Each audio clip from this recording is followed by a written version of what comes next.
بسم اللہ الرحمن الرحیم، اظہر علی ہوں اور آپ دیکھ رہے ہیں ڈیلی میدان۔ ناظرین، ایک اہم خبر کے ساتھ ایک دفعہ پھر آپ کی خدمت میں حاضر ہوئے ہیں۔ جیسا کہ ابھی خبروں سے آپ کو پتہ چل بھی گیا ہوگا، وفاقی حکومت نے آپریشن بنیان مرصوص میں شاندار منصوبہ بندی اور پاکستان کو فتح سے ہمکنار کرنے کے عوض چیف آف آرمی صاحب عاصم منیر کو فیلڈ مارشل کے عہدے پہ ترقی دے دی ہے۔ ان کے ساتھ ساتھ ایئر چیف مارشل کو بھی ان کی ریٹائرمنٹ کے بعد ان کو سروسز کنٹینیو رکھنے کی ان کے لیے بھی وہ کیا گیا ہے۔ تو اس ساری صورتحال پہ ہم سینئر صحافی شمیم شاہد صاحب جو کہ ہمارے ساتھ موجود ہے اسٹوڈیو میں، ان سے جانتے ہیں کہ اس فیصلے کا پاکستان کے مستقبل کی جو دفاعی حکمت عملی ہے اور ملکی سیاست پہ اس کے کیا اثرات مرتب ہو سکتے ہیں۔ شمیم شاہد صاحب، ایک انتہائی اہم فیصلہ سامنے آیا ہے، اس فیصلے کو آپ کس نظر سے دیکھتے ہیں؟ شکریہ جی، میں سمجھتا ہوں کہ حکومت کی مرضی ہے، یہ ایک ایوارڈ ہوتا ہے، یہ فیلڈ مارشل جو ہے نا، یہ ایک ایوارڈ ہوتا ہے، اس کے ساتھ ایکسٹینشن بھی کی جاتی ہے اور اس کے ساتھ ان کی اختیارات جو ہے وہ ذرا، اور ان کا جو اعزاز ہوتا ہے وہ مطلب ذرا بہت زیادہ ہائی لیول تک جاتا ہے۔ ٹھیک ہے، اس کا وہ جو مطلب ہے، جس طرح پاکستانی آئین کے مطابق جب وہ آرمی چیف ہوتا ہے تو اس کا سپریم کمانڈر جو ہے وہ صدر پاکستان ہوتا ہے، وہ اس کے، مگر جب فیلڈ مارشل بن جاتا ہے تو وہ تقریباً صدر کے برابر ہوتا ہے، لہٰذا اس کے اعزاز میں ایک رتبے کا اضافہ ہو جاتا ہے اور اس کے ساتھ ایکسٹینشن بھی ہو جاتا ہے۔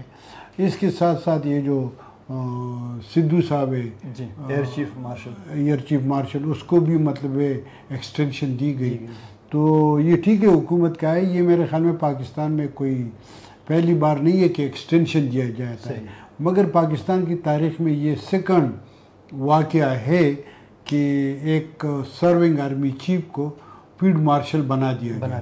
اس سے پہلے جو ایوب خان تھے، جو پاکستان کے پہلے مارشل لا ایڈمنسٹریٹر بھی تھے، اس نے اپنے آپ کو از خود، اس وقت وہ صدر پاکستان بھی تھا، فیلڈ مارشل بھی تھا، مارشل لا ایڈمنسٹریٹر بھی تھا، تو اس نے اپنے آپ کو از خود فیلڈ مارشل ڈکلیئر کیا تھا اور یہ ایوارڈ دیا تھا۔ تو وہ پہلا، یہ اب دوسرا ہے پاکستان کی تاریخ میں۔ اگر ہم دیکھیں تو دنیا کے جو مہذب ممالک ہیں اس میں یہ فیلڈ مارشل کا عہدہ بہت کم فوجی عہدیداروں کو دیا جاتا ہے، اور یہ ٹھیک ہے، تھرڈ ورلڈ کنٹریز میں یہ ذرا زیادہ ہوتا ہے مختلف۔ اگر آپ دیکھیں تو انڈیا میں بھی مانک شاہ، جس نے 1971 میں جنگ جیتا تھا، اس کو بھی عہدہ ملا تھا، اسی طرح مطلب موگابے کو بھی ملا تھا۔ مختلف بعض یہ جس کو ہم مطلب پسماندہ انڈر ڈیولپ کنٹریز یا انڈر ڈیولپ کنٹری، تو اس میں یہ عہدہ تھا۔ میں یہ ٹھیک ہے، اللہ کرے اللہ عاصم منیر صاحب کو مزید ترقی دے، مزید ملک کو مستحکم کرنے میں مدد کرے، مگر جو 60 میں ایوب خان کو جو عہدہ ملا تھا فیلڈ مارشل کا، اس کے نتائج کچھ اچھے نہیں تھے۔ اللہ کرے کہ اس کے نتائج بہتر ہو۔ اس وقت بھی 60 کی دہائی میں جو مشرقی پاکستان تھا، مغربی پاکستان تھا، اس کے حالات تقریباً اس وقت جو ہے اسی طرح تھے۔ اب بھی اگر آپ دیکھیں تو بلوچستان میں کرائسس ہے، خیبر پختونخوا میں دہشت گردی ہے اور حالات خراب ہے، سیاسی عدم استحکام ہے پورے ملک میں۔ اس وقت بھی مطلب اگر ہم دیکھیں تو قومی اسمبلی کا اجلاس نہیں چل رہا، پی ٹی آئی جو ہے اس میں کوئی شک نہیں ہے کہ عمران خان ایک پاپولر شخصیت ہے، میں اس کو کیا کہتا ہے، قابل قدر سیاسی یا ٹیلنٹڈ سیاستدان نہیں سمجھتا، مگر وہ ہے مقبول، سیاسی قوت ہے، مقبول ہے، اس کے ساتھ لوگ ہیں، لوگوں کی پیار محبت ہے۔ وہ اس وقت جیل میں ہے، تو ظاہر ہے اس وقت ملک میں بہت زیادہ سیاسی عدم استحکام ہے، معاشی عدم استحکام ہے اور سیکورٹی کے مسائل ہیں۔ 2 صوبے جو ہے وہ مکمل طور پر وفاق سے ناراض ہے، تو اسی وجہ سے میں کہتا ہوں کہ خدا کرے کہ عاصم منیر صاحب ان 2 جو ان کے سامنے پیش مسائل ہے کہ وہ مشرقی پاکستان والا قصہ نہ ہو جائے، ان دونوں صوبوں کو بھی وہ متحد رکھے۔ شمیم شاہد صاحب، آپ نے جن جو 60 کی دہائی کی جن حالات و واقعات کا آپ نے ذکر کیا، اور جن حالات میں فیلڈ مارشل ایوب خان نے اپنے آپ کو فیلڈ مارشل کا ایک اعزاز وہ دیا تھا، وہ ایک آمرانہ دور تھا، وہ خود آرمی چیف تھے، وہ مارشل لا ایڈمنسٹریٹر تھے صدر پاکستان، انہوں نے اپنے لیے خود ہی فیلڈ مارشل کا عہدہ وہ کیا. لیکن اب جو آج کی تاریخ میں جو ہوا ہے، ملک میں ایک جمہوری حکومت کا قیام ہے، ملک میں جمہوری دور ہے، اور ایک وفاقی حکومت ہے، منتخب حکومت ہے، چاہے کوئی اس کو فارم 45 کا کہے یا فارم 47 کا کہے، بہرحال ایک الیکٹڈ حکومت نے آرمی چیف کو یہ اعزاز دیا ہے.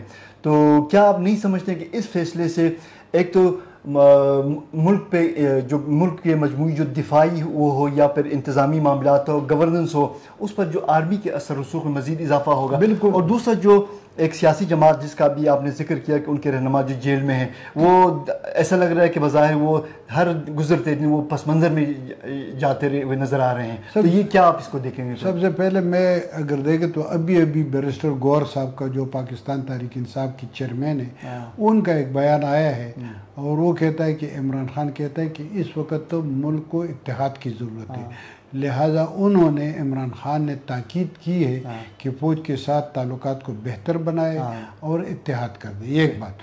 دوسری بات یہ ہے کہ اس میں کوئی شک نہیں ہے کہ ملک میں جمہوری نظام ہے، مگر جو جمہوری حکومت ہے یا جو پارلیمان ہے وہ نہایت کمزور ہے، وہ بالکل بے بس ہے. وہ مطلب پھر بھی ہم کہتے ہیں کہ جو لنگڑی لونگڑی جمہوریت ہے یہ پھر بھی بہتر ہے. ٹھیک ہے، اس میں کم از کم بات تو پارلیمان میں کی جاتی ہے. ٹھیک ہے، لوگ خفا ہوتے ہیں، ادارے خفا ہوتے ہیں، وہ علیحدہ بات ہے، مگر پھر بھی بات کی جاتی ہے. چونکہ آپ دیکھ رہے ہیں کہ پچھلے کئی دنوں سے، جب سے یہ جو 22 اپریل کا واقعہ ہوا ہے، اور 22 اپریل کے بعد یہ جو پہلگام کا واقعہ ہوا ہے، اس کے بعد سے یہاں پر ایک فضا ایسی بنائی گئی تھی کہ اس میں فوج کو مزید برتری دلوانے کی کوشش کی گئی. اور جب یہ جو واقعہ ہوا 10 مئی کے بعد، اس کے بعد تو باقاعدہ مطالبے آنا شروع ہو گئے کہ فیلڈ مارشل کا، جنرل عاصم منیر صاحب کو فیلڈ مارشل کا خطاب دیا جائے، اس کے رتبے کو بڑھایا جائے، ایوارڈ دیا جائے. تو وہ تو بالکل ہم دیکھ رہے تھے پچھلے کئی دنوں سے، یوں دکھائی دیتا تھا کہ یہ مطلب ہے جو یہ جو مطالبے ہیں تو ان کا یہی فیصلہ، مطلب ہم بذات خود میں 4 دن پہلے پریڈکٹ کر چکا تھا کہ ایسا ہونے والا ہے. تو اس میں بالکل کوئی شک نہیں ہے کہ اس سے مزید جو ریاستی ادارہ ہے فوج، جس کو ہم ملٹری اسٹیبلشمنٹ کہتے ہیں، اس کے اثرات زیادہ ہوں گے. جو جمہوری ادارے ہیں، جو سول ادارے ہیں، وہ کمزور ہوں گے. اب دیکھنا یہ ہے کہ کیا عاصم منیر صاحب نے جنرل ایوب خان بننا ہے، یا اس نے جنرل کاکڑ صاحب کی روایات کو، جنرل اسلم بیگ کی روایات کو آگے لے جانا.